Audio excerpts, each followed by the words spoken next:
Today, we are going to talk about your secret power, the power that can help you to overcome all your problems and difficulties. Did you ever say to yourself, I wish that I might never again be afraid of anything? Or have you met someone who had such a deep calm and peace that you have thought, how I wish that I might be like that person? Did you ever in some still moment feel as though you could almost reach out and touch something that would make you whole and happy and complete instantly? I know you have, because I have, and I am sure everyone has. We are all alike because we are all human beings. Something within us tells us that we are only half alive, that we are not getting what we ought to out of this thing called life. You share this feeling with every other person, and you instinctively know that there is something you ought to be able to tune into, something that is at the very center of your own being, which could make everything right, not only for yourself, but for others and for the whole world. We do not know just how it was that Jesus acquired his terrific faith, but he must have had moments of doubt and misgiving, just as we all do. He must have experienced uncertainty, just as you and I. But unlike most of us, he triumphed. He walked over the waters of doubt, the waves of confusion, and the tempests of fear. And he said, in effect, if you wish to do what I am doing, follow the few simple truths I have given you. I have told you that the kingdom of God is at hand, but you do not see it because your eyes are so filled with tears that you cannot see. Your ears are so dulled with confusion that you cannot hear. Your minds are so weighed down with doubt that you cannot understand. And what was his remedy for all this? Open your spiritual eyes. Listen with the inner ear. Open your mind. And just what is it that we must see and hear and understand? It is this. This thing called life flows into everything and through everything. It passes into every human event and translates itself through every human act. If you think of this life as flowing through your every act, you will soon discover that the things you give your attention to are quickened with a new energy, for you are breathing the very essence of being into them. You know that you can think yourself into being unhappy and depressed. You know that you can think yourself into being glad. Did it ever occur to you that you can also think yourself into being well, into being prosperous? That you can think yourself into success? Well, you can if you believe in the law of life and use it rightly. But you must learn to use it affirmatively. You must learn to identify yourself with your desires. You must become the master of your own thinking. This is the only way you can realize freedom and joy. Therefore, you will have to turn your thoughts away from lack and want and limitation and let them dwell on the good. Make yourself do this. Learn to think about what you wish to become. You see, you are a thinking center in life, and the chief characteristic of the law of this life is that it responds to your thought. Your slightest thought sets up a vibration in it, sets its creative intelligence in motion, and causes it to create circumstances for you which correspond to your thought. If you think of life as always bringing to you everything you need, you will have formed a partnership with the invisible, which will prosper you in everything you do. If you think of the organs and functions of your body as activities of life, then automatically you will be benefited physically.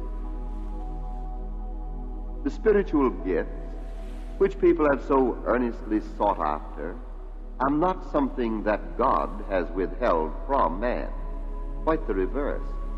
They are something which man in his ignorance has withheld from himself. Life is never vindictive. It is not withholding anything from you. It is not even waiting until you are good enough to receive. Life is love. Life is beauty and wisdom as well as energy and imagination. You will be able to use its power in exact proportion as you embody its essence. If our acts, as they must, spring from our inward thoughts, then it follows that when we change our inward thoughts, we shall at the same time change what they do. That is, we shall be introducing a new law of cause and effect into our lives, and the effects of our previous mistakes will disappear. Doesn't that seem wonderful? The one, then, who would heal hate must first learn to love. The one who would live a beautiful life must commune with beauty. He must feel beauty. The one who would give happiness must first become happy. The one who would heal a sense of loss must first have arrived at an inner realization of wholeness. Miracles are natural. Every manifestation of faith through prayer, every wonder and sign which has followed the life of prayer, has been an inevitable result of some cause set in motion in the life principle. Every longing and yearning you have ever had, every secret desire of your soul, every constructive ambition you have had, is a whispering of this thing called life, assuring you that you are one with it. You are a manifestation, a personification of it. You are a center where life passing through you becomes a definite, a distinct, and a unique individual. There is no one else like you in all the universe, and there never will be. If you will take time daily to sense the presence of life within you, to believe in it, to accept it, it will not be long before the life which you have known will gradually disappear, and something new will be born, a bigger, better, and more perfect you. You will pass from death into life, from lack and want into greater freedom, from fear into faith. From a sense of being alone, you will become one with everything. You will rejoice in this oneness. Now, there may be some who think that before they can accept this position, they must first become profound philosophers, spiritual sages, or men of such deep scientific knowledge that they stand apart from the rest of the world. This is not true at all. What the wisest have known is only a little more than you and I know. They cannot answer your questions for you. You will have to answer them for yourself. Even the best man who ever lived could not live for you. You will have to live for yourself. Fortunately, you do not have to borrow power from anyone. You are using the law of life every time you think. And no matter how long you may have been using it wrongly and ignorant, the very day, that hour, yes, the very moment, you begin to use this power rightly, the effects of having used it wrongly will pass from your experience. Does it make any difference how long a room has been dark? Does it make any difference when you introduce a light? Does it make any difference how long the earth has been parched when refreshing rains come to bring a new life, a new seed time, and a new harvest to the field?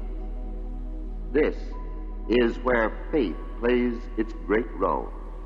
For without faith, it is impossible for one to do his best or get the most out of living. This does not mean faith in your personality alone, but faith in the great ocean of life itself, faith in God. No one has ever yet found a substitute for this kind of faith. I have never known anyone whose faith in himself, just as an individual or as a person, was great enough to meet the issues of life. I have met many who have tried this, but as yet I have never seen it prove successful. There is something about our very nature that demands a constant communion with the invisible. Every man is some part of God, whether or not he knows or believes it. But we hypnotize ourselves into thinking that we are incomplete and imperfect. We identify ourselves with the fantastic pictures of our morbid dreams. But the ropes that bind us are ropes of sand. Let us cease to wonder what made the machinery get out of order and spend our time in a positive realization that there is a divine mechanic at the center of our being who knows how to repair it.